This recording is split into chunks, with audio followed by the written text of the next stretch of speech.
Well, there's been a concerted effort since since the critical race theory movement in the 1970s and 80s to paint colorblindness as a backwards philosophy, to paint it as actually synonymous with white supremacy. And that remained marginal for many decades, but then starting with what Matt Iglesias eventually called the Great Awakening around 2013-14, those ideas became much more mainstream. And so you saw a sharp increase in the number of people who were suddenly turning against colorblindness.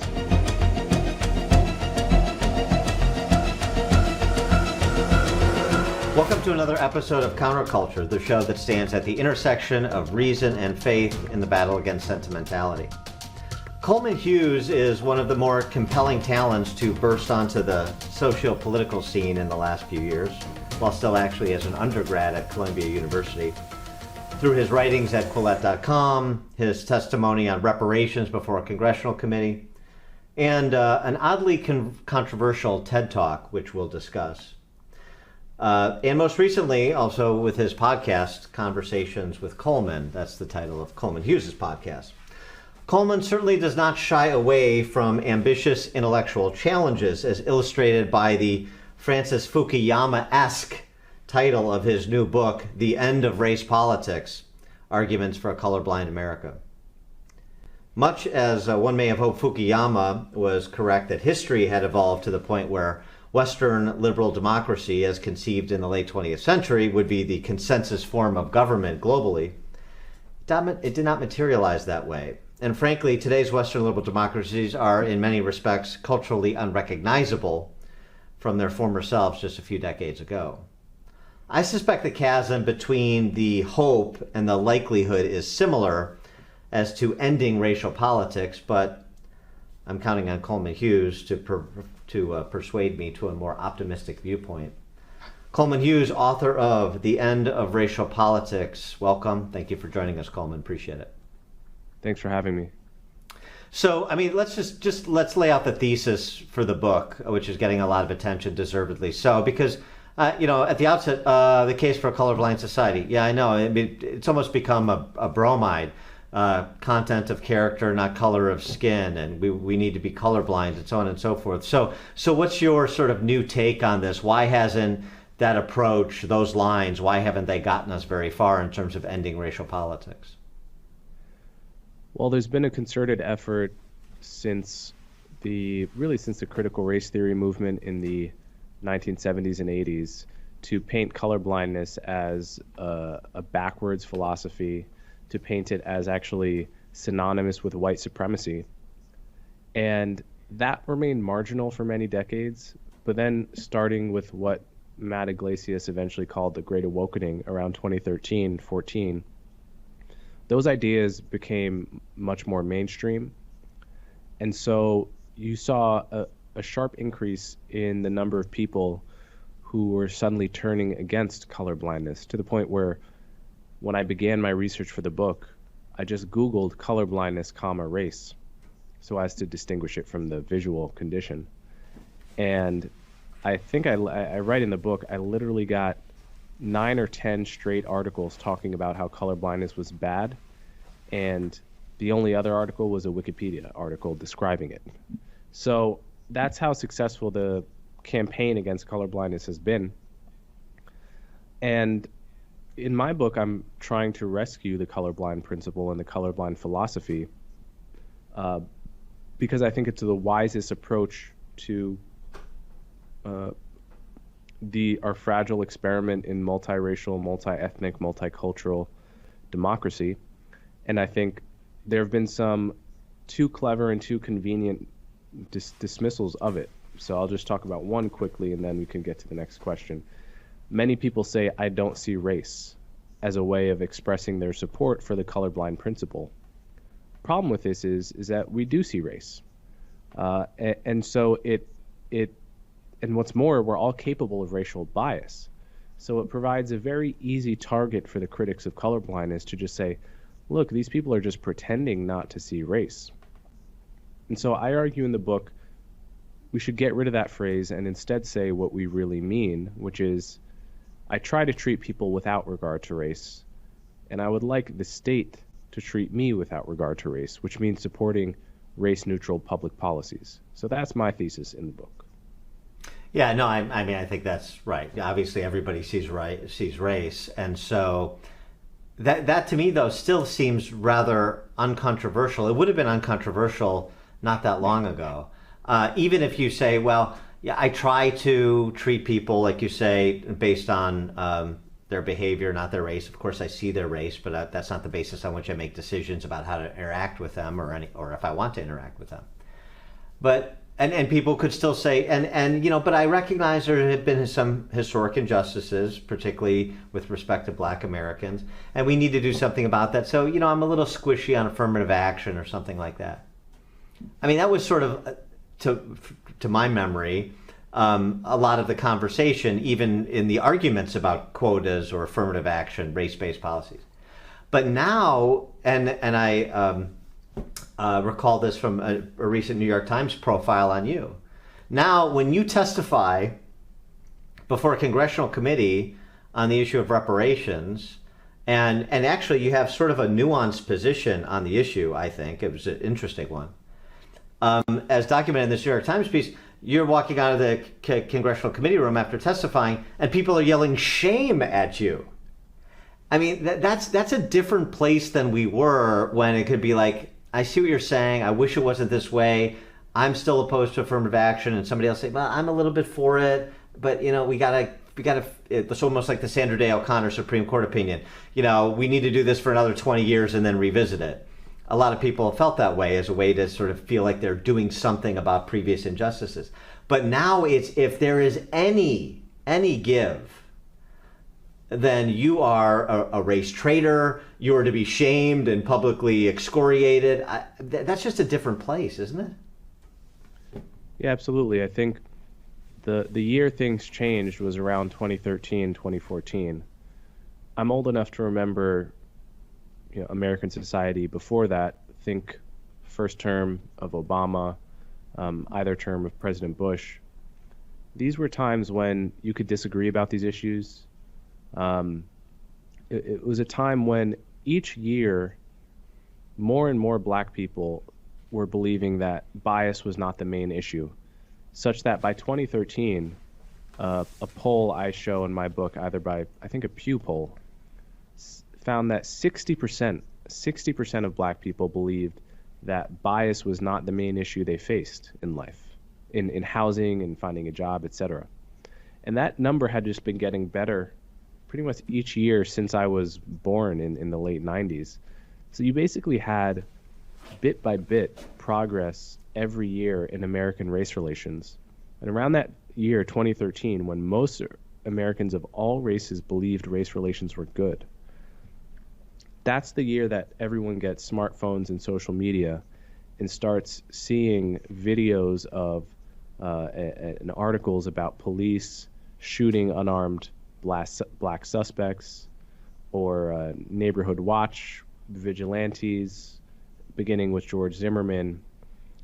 This whole phenomenon, which was caused essentially by technology, by camera-enabled smartphones and social media, causes the Black Lives Matter movement and causes this perception that racism is on the rise. Now, the perception wasn't true. It wasn't reality.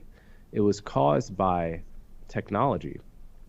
But because of that perception, that's the match that lit the fire, which caused all of these downstream cultural trends, where now that it's viewed as a crisis and an existential threat, well, all logic must now be suspended in dealing with issues of race.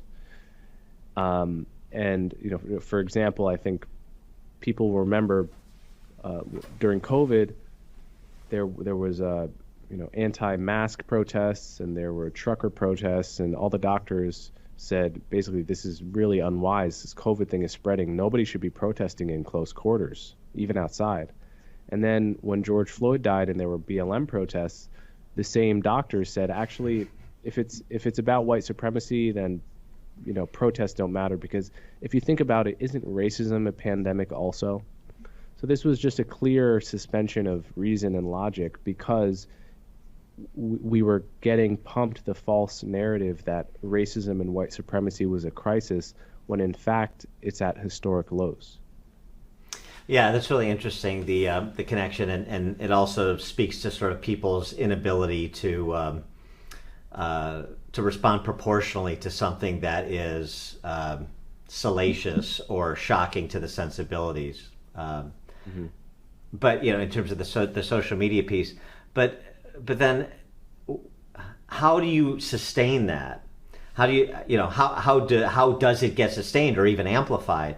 I guess my question is, there's interested parties, right? The 16, you mentioned Black Lives Matter, 1619 Project. There are interested parties, as Will Riley wrote in his book, Hate Crime Hoax. Will Riley, who's a poli-sci professor at Kentucky State, a historically black college, said, basically what you have is a group of people that are committed, opinion leaders and influencers that are committed to the story of racism in America. And if they can't find it, then they'll invent it. And as long as there is that incentive to propagate that story and that view of America, that it's hardwired into our DNA, and here's the latest example, somebody said this, or a white guy did that to a black guy, here's the latest example that supports my claim. As long as that's there, how do you ever get out of that rallying the tribes, across the divide that occurs when those things happen? Wilfred Riley, as he generally is on these matters, is spot on. He wrote the book on racial crime hoaxes, which are, in the aggregate, disturbingly common. I mean, they happen all the time. I remember when I was in college, just around the corner, at a college around the corner, there was a case of a woman who actually I knew through a friend of a friend, who put a fake noose, I believe she put a fake noose or drew a KKK on her own dorm room, right? It's like, what might move one person to do this could be mental illness. What moves it to be a phenomenon of enough generality and breadth that someone like Wilfred Riley could actually write a book about it, because it happens that often?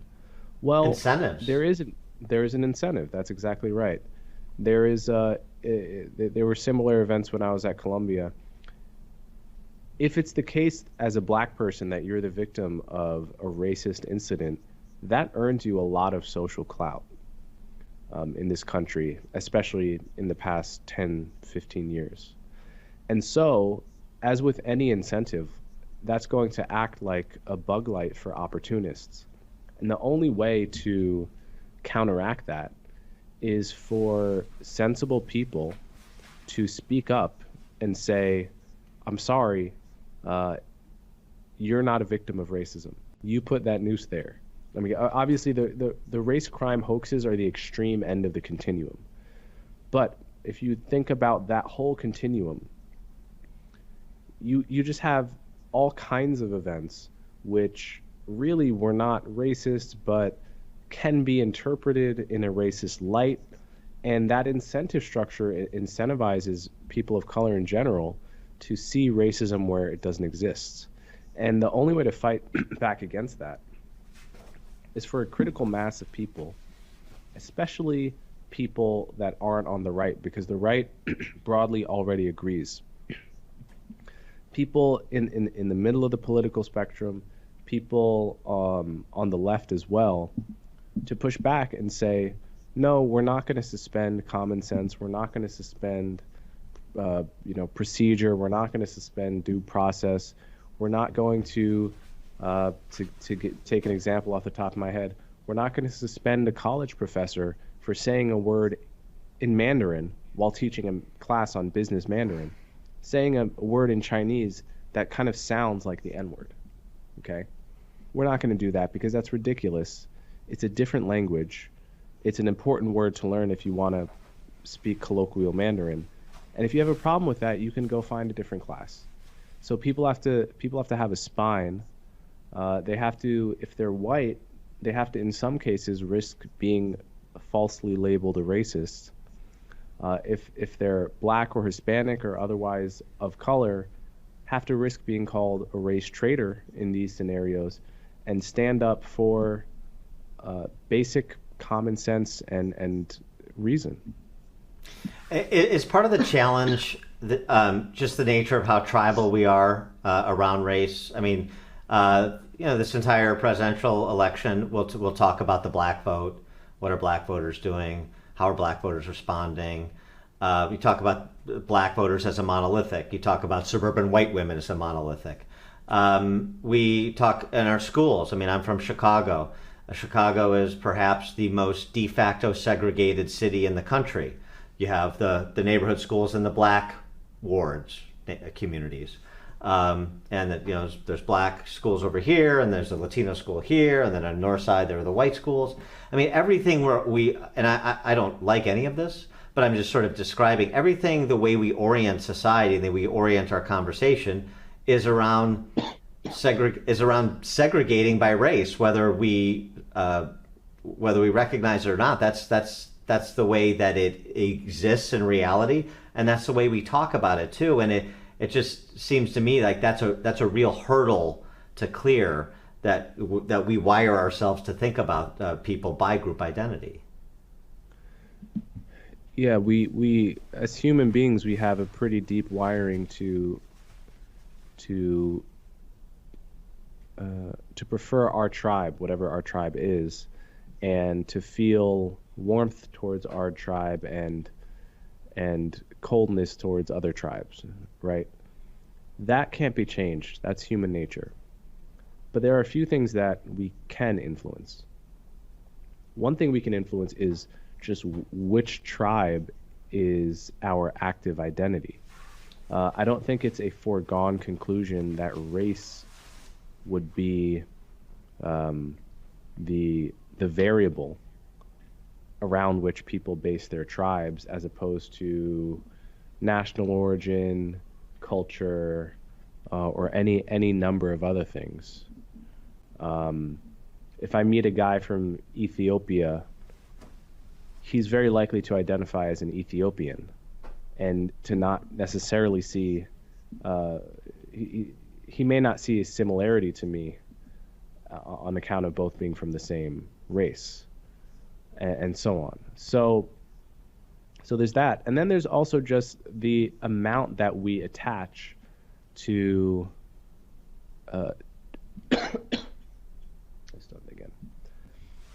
and then there's also just whether we use ideas and kind of our media, cultural conversations, childhood education, whether we use all of that to amplify tribalism or to tamp down on it. Do we emphasize what makes us different, or do we emphasize what makes us similar? One of the motivating forces within the civil rights movement and the rhetoric that was used by civil rights leaders was that we would emphasize what we have in common. Now, the purpose of this is to say, yes, I'm black, you're white, but we both bleed red, and we both love our children, and we both want to live in safe communities. We both want this, that, and you go down all the list of what all people of goodwill want. And that kind of rhetoric has the effect of tamping down tribalism, of tamping down this tiger of tribalism that lies within us as human beings. So the ideology I call neo-racism in the book, which has flourished in the past 10 years, it does the opposite. Rather than emphasize what we have in common, it emphasizes that which divides us, which, rather than tamp down on tribalism, actually inflames it. Right. You give the example, or at least one of the examples you give, right? It's the white guy can't open a Mexican restaurant because that's cultural appropriation. That's sort of where we're at in this moment. Right. What about, it's kind of interesting. I wonder if there's a JiuJitsu moment upon us with respect to some on the other side of this conversation, because you often hear from some of the more identitarian persons of profile that race is a social construct. That it's sort of like that race isn't real. So on the one hand, they pillory you for advocating colorblindness in the way that you articulated. On the other hand, they're running around saying race is a social construct. It's not real. Ibram Kendi says that. Is that a moment? Is that a moment to sort of flip the script on them? Well, yeah, it's a contradiction, certainly, or it's a tension at minimum. The hallmark of believing something is a social construct is taking the rules around that less seriously. It's relaxing the rules and the norms surrounding it. So, for instance, if someone tells you they think gender is a total social construct, what do you expect their views to be? Well, you expect their views to be things like girls don't have to wear dresses, right? Guys don't have to wear pants. Guys can wear earrings if they want. These kinds of views that relax what are the traditional gender role rules that people observe, right? You would never hear someone say, I believe gender is a social construct, but women should be in the kitchen and men should go to work. That would be a total contradiction, right? However, what you have with what I call the neo-racist school is you have people that say 100% race is a total social construct, not real. But if you're white, you can't open a Mexican restaurant. If you're black, you have to think this way, or else you're not politically black. So on and so forth. They are the ones that police the rules of race with a kind of zeal that you couldn't possibly have if you truly believed that race was a social construct, right? They're the ones that police the rules of race with the most energy, which is a real tension in their worldview. So there's some Financial Times had some recent polling data out that shows that the gap between Republican and Democrat in terms of non-white identification with the respective parties is shrinking somewhat substantially. Among Latinos, it's almost 50-50.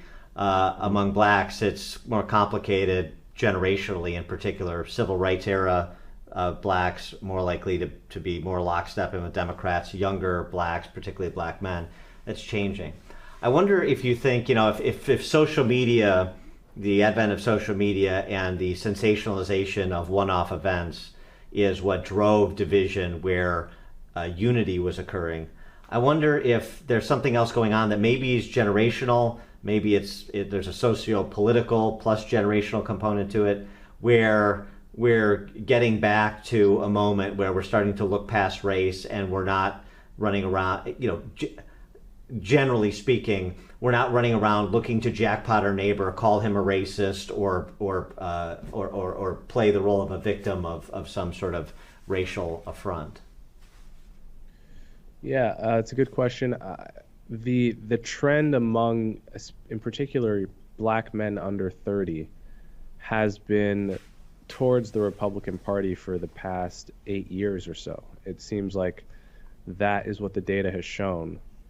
I don't want to overstate the trend because it's you don't want to read too much into a few poll results, but Trump picked up 2% of black voters between 2016 and 2020, and it looks like a fair bet that he might pick up more again. Now the question is this a Trump effect or a Republican effect?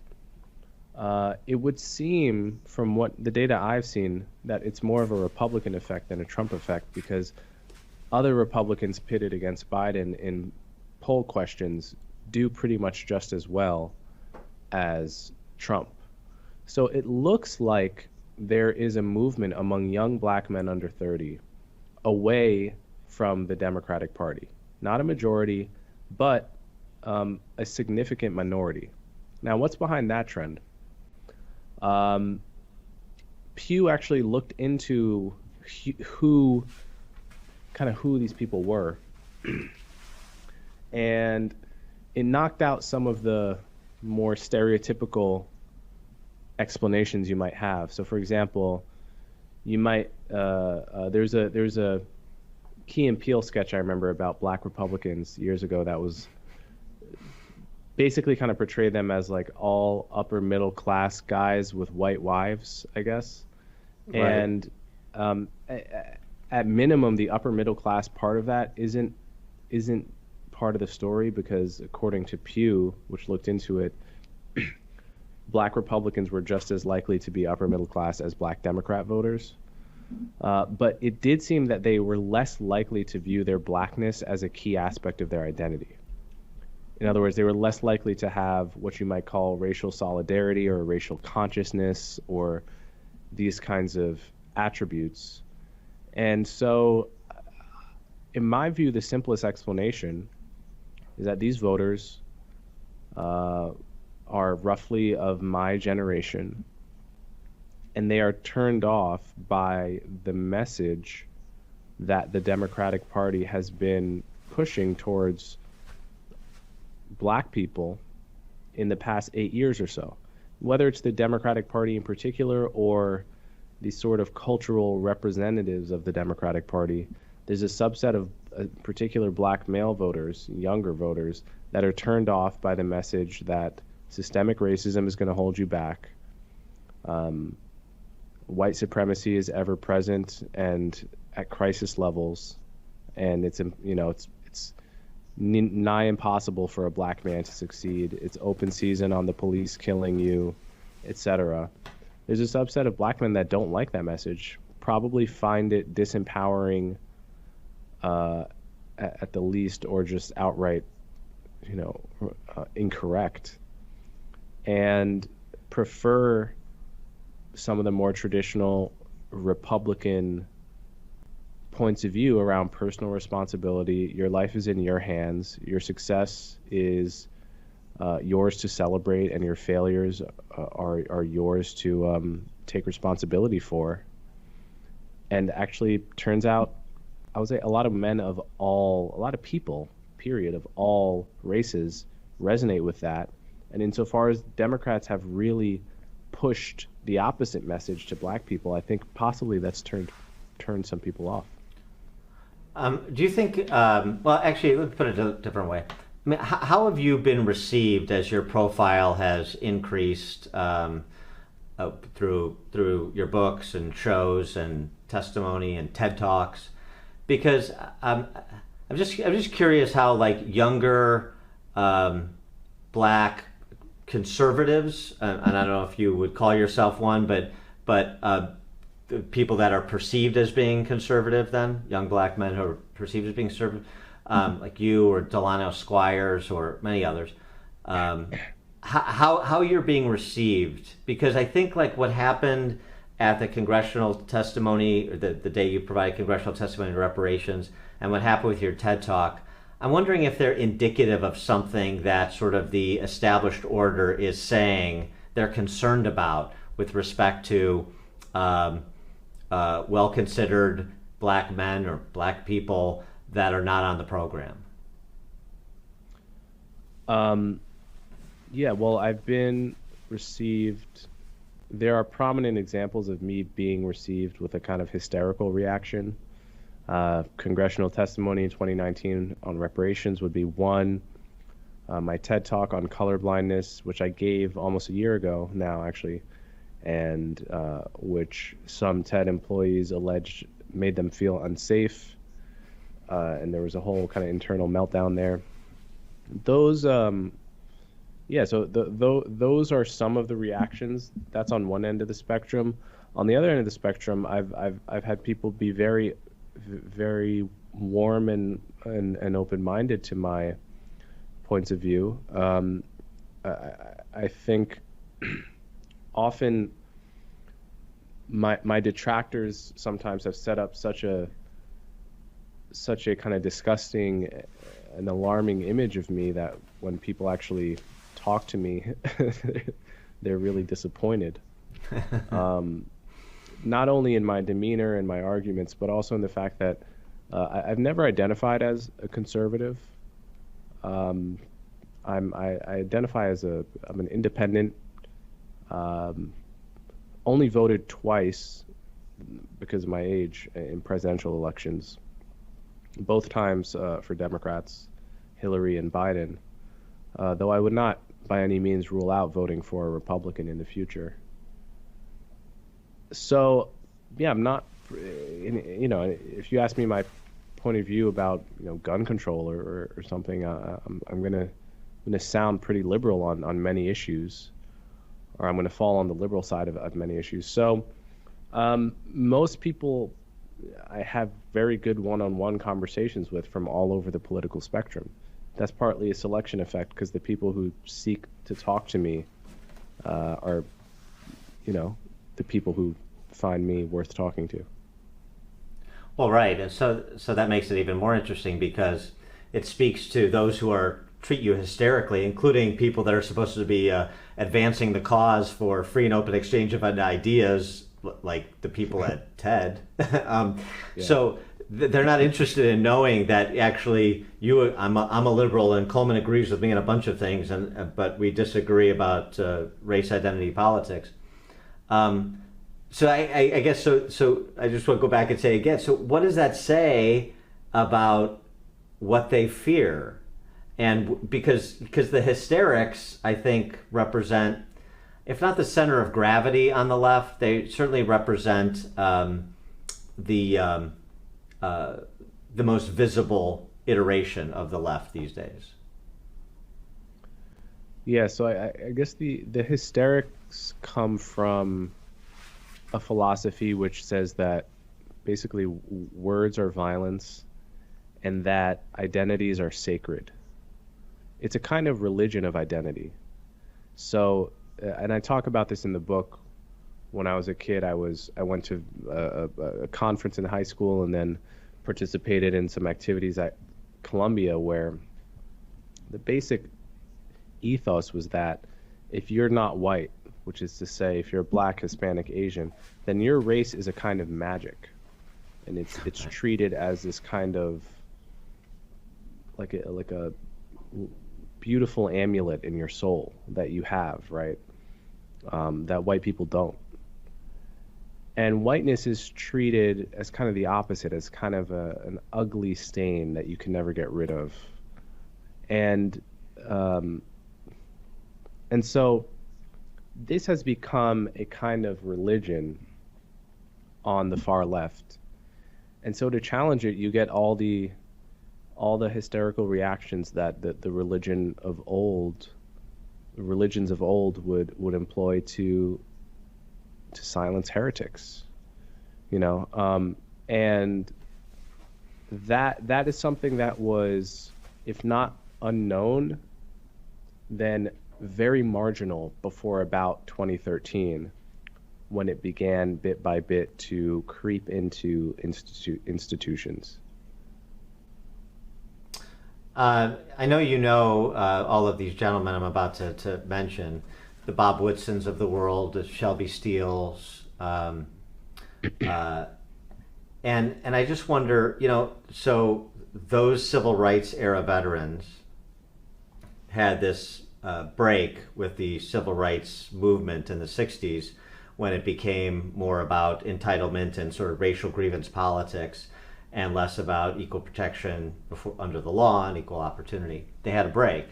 And obviously, over the last almost 5 decades, the racial grievance politics contingent has won the day. But I wonder if the pendulum is swinging back the other way. And I wonder if maybe what Shelby Steele wrote about 20 years ago in White Guilt and what Bob Woodson has spent his career fighting for on behalf of poor people regardless of race and opportunity and accentuating the success stories of blacks and how resilient blacks are and not playing any of the politics that an Al Sharpton or a Jesse Jackson played for all that time.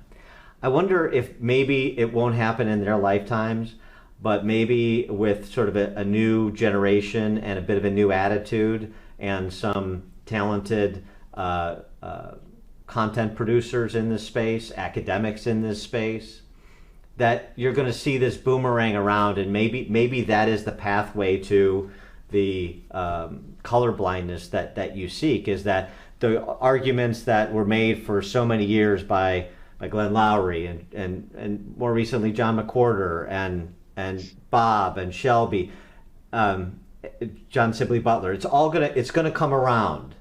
It's going to come around, and you and others are going to consummate what Bob and Shelby and all those veterans of the civil rights movement attempted to do over the last 50 years. Or is that too grandiose? I mean, it would warm my heart if it happened. The truth is, I don't know if it will. And I'll be, rather than sit here and predict and talk about whether I'm optimistic or pessimistic, and those predictions will be basically worth the paper they're printed on.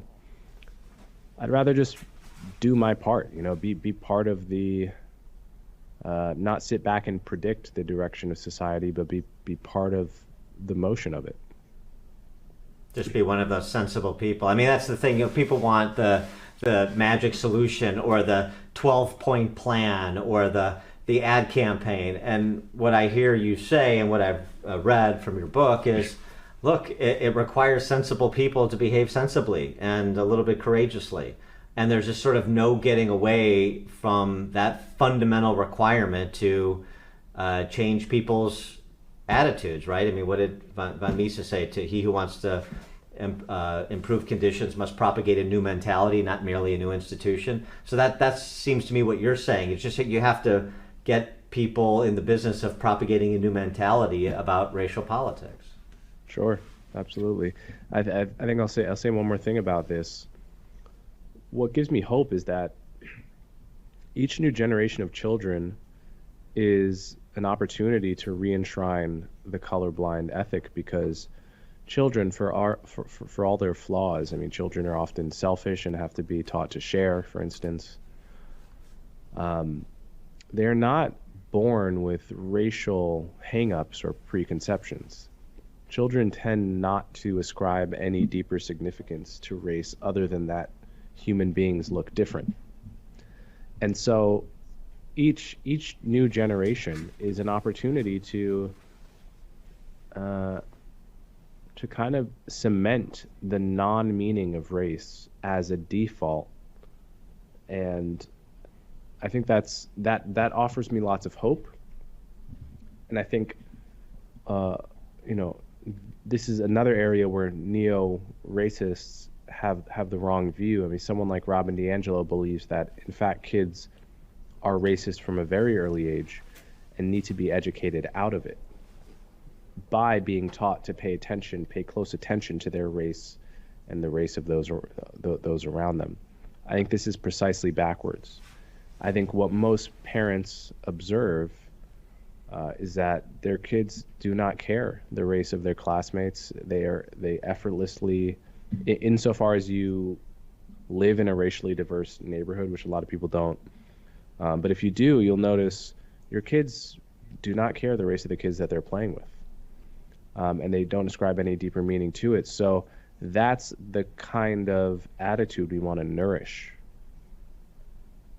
Well, what do you think the other side, the Robin DiAngelos, Ibram Kendis, Ta-Nehisi Coates, you don't need to get into divining motives, but what do you think their end game is? My assumption is that they basically believe what they say they believe. And that's going to take us to where is I guess my point. I mean, I know you're pretty clear about where your viewpoint takes us. Where does their viewpoint take us? So for Kendi wants to get to a society where, because black people are 13% of the population, black people are therefore 13% of every domain and sector and resource of import. That is to say, 13% of lawyers, 13% of doctors, 13% of prisoners, 13% of national wealth, 13% of on and on and on and on. This is his vision for what he calls racial equity, or equality of outcome. And anything less than that he considers to be evidence of racism. Evidence of racism needing, warranting muscular intervention on the part of the state in order to balance the numbers. That's where someone like Kendi wants to go. I mean, there's all kinds of issues with that. First and foremost, it's completely impossible in a multicultural society to get equal outcomes. We haven't even gotten equal outcomes between different white ethnic groups. I encourage people to just go on Wikipedia and look up household income by ethnic group. You'll find that white Americans of Russian descent earn much more money than white Americans of French descent. You can do this with black Americans too. Nigerians earn much more than Haitians. You can do this with Asians too. Chinese Americans earn much more than Hmong Americans. Indian Americans are the highest earning group in the country, earn much more than Bengali Americans. And in most cases, people couldn't tell the difference between individuals in these ethnic groups. So, equality of outcome is a total fantasy and a dangerous one. In the case of someone like Coates or D'Angelo, I think what they're looking for is something more like an amorphous national reckoning,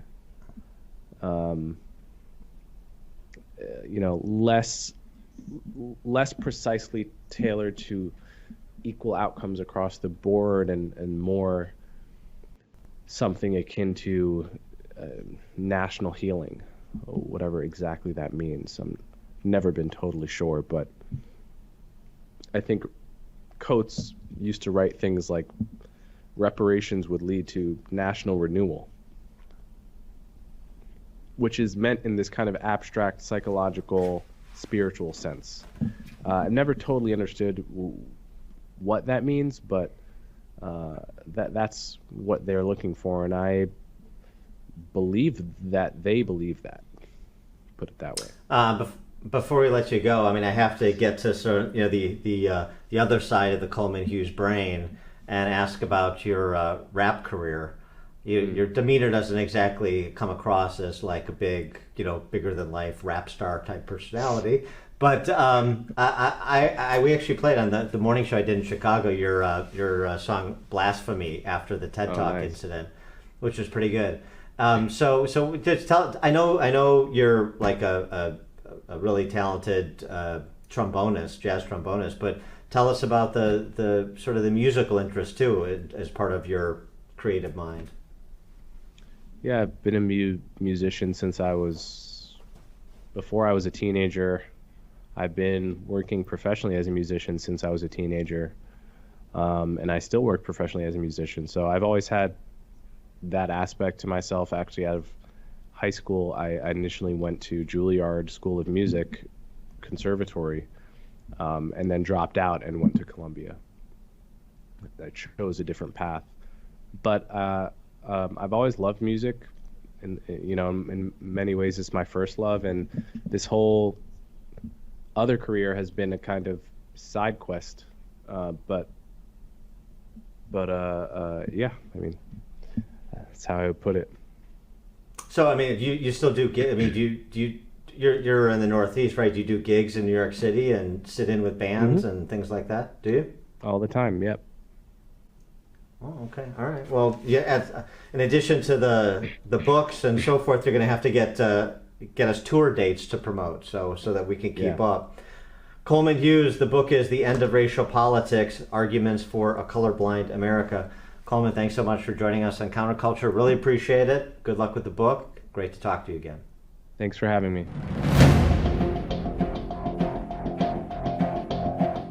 Please like this video and subscribe to this channel if you haven't already. And please leave a comment in the comment section. We'd love to hear your thoughts.